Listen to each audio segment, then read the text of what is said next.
Hey guys, it's Kath from knitting.com.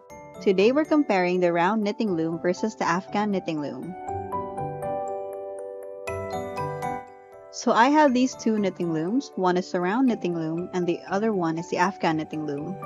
Each one has their own unique way of use. Let's talk about them. Let's start with the round knitting loom. The round knitting loom is smaller and more compact. It's easier to bring on the go. You can make all sorts of fun things like beanies, scarves, cowls, bags, and other small to medium-sized projects. You typically start your projects by wrapping on each peg and connecting in the middle. You can also make flat projects by working in the rows back and forth instead of working in the round.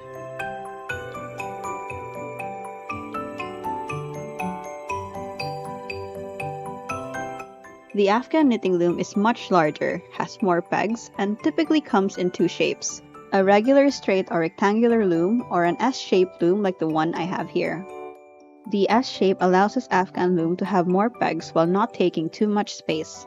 You can make larger projects like shawls, wraps, blankets, and Afghans.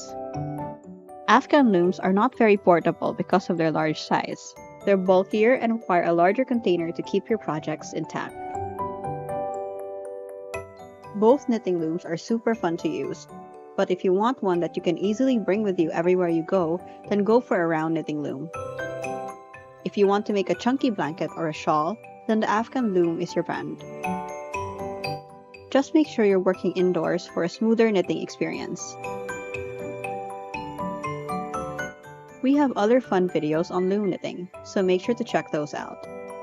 See you next week for a brand new video. Remember to subscribe and hit the notification bell to know when we post. Happy looming!